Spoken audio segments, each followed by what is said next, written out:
Oakley and Allen? Frustrated, I didn't know what I wanted to do, and I knew McDonald's game was coming up, and I was just like,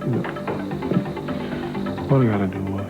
Because ain't nothing hard. It can't nothing be as hard as what I'm going through now. I'm raising my little sister. You know, my mom needs me to step up. I'm gonna step up. I'm raising her. We surviving. We doing what we gotta do. It can't be this hard. It can't be. For all you young adults out there, young 18-year-olds who have kids or just taking care of somebody, I got much love for you because I know I've been there. I know how hard it can be. And I was just thinking, I know the NBA, and I love the work, but I know the NBA can't be this hard. You said at the press conference, it wasn't about the loot. I respect you and I believe you, but how could it not be about the loot when you're talking about that kind of loot? My thing is, I know it. I know Minnesota. I've been through first year blown out about 40 or whatever to the second year blowing people out about 40. So, coming into my third year, I wanted it to be one of those years that 1 and 2 add up to be something real strong, something real more confident. So my thing was all about a comfort level. I really wasn't focused on any place else. I really don't put money before basketball because, I always felt like if you work hard and you dedicate to something that you love and that you love to do, then, it pays off for itself.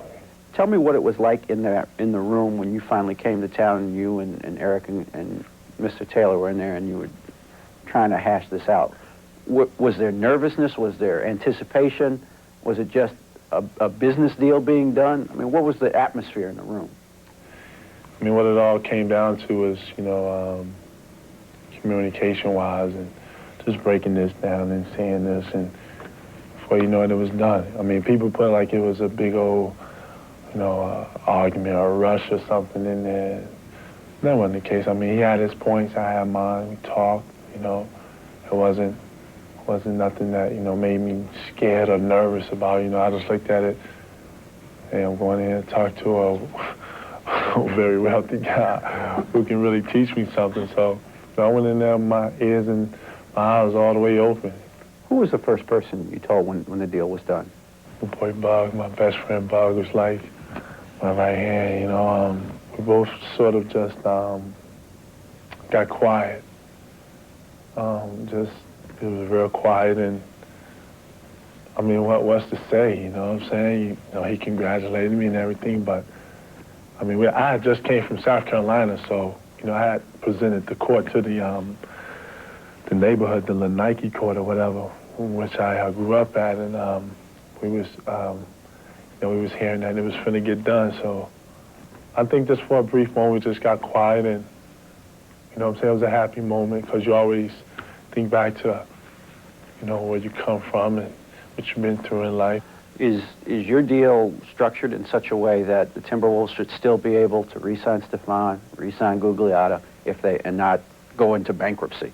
My thing was, hey, make this so that we can keep guys and we can get a whole bunch of guys in here that want to play basketball and have fun and the whole nine. So, that's what,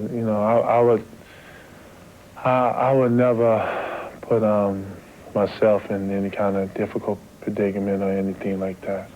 The team, myself, up-and-comers or whatever, but I think everybody around me understands that and they knew that. So what I say, everything that's on to me does not always what it appears to be, If it was somebody else, do you think you would sit back and ask yourself, is that guy worth all that money? If it was somebody else? You have this thing called market value and all this, and, stuff comes up that comes different ways. When Juwan signed this deal, I was so happy for Juwan because I knew him and I was happy. You sit back, because a lot of people really don't know. A lot of basketball players are fans also, so I look back and I'm like, Shaq got a leg, he got a lot of money. You look back at stuff like that and, know, you're happy for these guys. You're not really asking yourself, are they worth it, or can they do this, or what can't they do? Are you ready for the resentments that are going to be out there, and they have to be out there? You know, I'm not God, I'm not Superman. You know, I know, you know, you're gonna have some tough nights. You know, I think the best of the best have them. So, you know, I'm always just put that in my head that, you know, everything's not gonna go everything's not gonna go my way every night, or everything's not gonna go Minnesota's way. So, you know, I understand that. You know, I understand people are gonna say whatever they're gonna say. So I can never be mad about another person's opinion.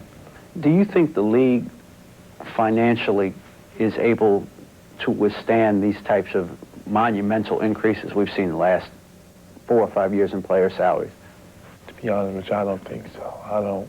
I mean, if someone would have told me that I'd have had over $100 million in future earnings and all that stuff, I'd probably looked at them and told them to go fly a kite or something. So, I mean, the world is crazy. You know, you never know what to expect, but I don't think so.